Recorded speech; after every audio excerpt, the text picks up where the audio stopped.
Hello guys, welcome back to my fourth vlog.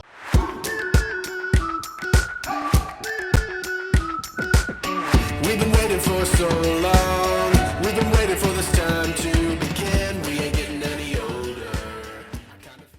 Fourth vlog എന്ന് പറഞ്ഞു കഴിഞ്ഞാൽ നമ്മുടെ കല്യാണമൊക്കെ കഴിഞ്ഞ് കുറേ നാളുകളായി. അപ്പോൾ എന്താണ് അടുത്ത വ്ളോഗ് എന്ന് ആലോചിച്ചിങ്ങനെ ഇരിക്കുമ്പോഴാണ് ഇന്ന് പള്ളി കഴിഞ്ഞ് വന്നപ്പോൾ നമുക്കൊരു ചെമ്മീൻ കിട്ടിയത്.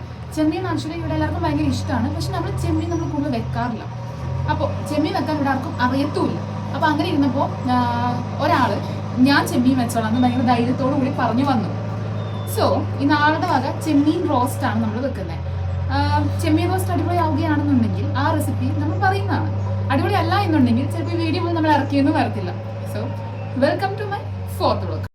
അപ്പോൾ അമ്മയും മോനും കൂടെ ഇവിടെ ഇരുന്നിട്ട് ചെമ്മീൻ വൃത്തിയാക്കുകയാണ്.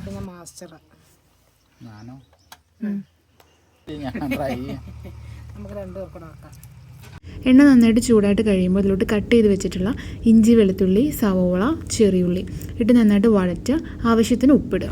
ഇഞ്ചി വെളുത്തുള്ളി പേസ്റ്റ് വേണമെന്നുണ്ടെങ്കിൽ ഉപയോഗിച്ചാൽ മതി. ബട്ട് നമ്മളിവിടെ യൂസ് ചെയ്തേക്കുന്നത് ഇഞ്ചി വെളുത്തുള്ളി നേരെ അരിഞ്ഞിട്ടേക്കുവാണ് ചെയ്തേക്കുന്നത്. പിന്നെ നമ്മൾ കറിവേപ്പില കൂടി ആഡ് ചെയ്യുക. തക്കാളി കൂടി ആഡ് ചെയ്യണം. തക്കാളി നമ്മൾ 1 കിലോ ചെമ്മീന് 1 തക്കാളിയൊക്കെയാണ് ആഡ് ചെയ്തത്. അത് നമ്മുടെ ആവശ്യം അനുസരിച്ചിട്ട് 1 or 2 ഒക്കെ അത്യാവശ്യം നന്നായിട്ട് ഇത് കുക്കായി കഴിഞ്ഞാൽ നമ്മൾ അതിലോട്ട് മഞ്ഞൾപ്പൊടി, മുളക് പൊടി, മല്ലിപ്പൊടി, ഗരം മസാല ചേർക്കാം. മല്ലിപ്പൊടി വളരെ കുറച്ച് മാത്രമേ ചേർക്കാൻ പാടുള്ളൂ. പിന്നെ ആവശ്യത്തിന് വെള്ളം ഒഴിക്കുക. അതിലോട്ട് നമ്മുടെ ചെമ്മീൻ ഇടുക. ചെമ്മീൻ നന്നായിട്ട് തിളച്ച് വരുമ്പോൾ സ്റ്റൗ ഒന്ന് സിം ചെയ്യുക. എന്നിട്ട് അതിലോട്ട് കുരുമുളക് പൊടിയും കൂടെ ആഡ് ചെയ്യുക. നമ്മുടെ ആവശ്യാനുസരണം വെള്ളം വറ്റിക്കുക. ഇത്രയേ ഉള്ളൂ. വളരെ സിമ്പിളായിട്ടുള്ളൊരു ചെമ്മീൻ റോസ്റ്റാണ്.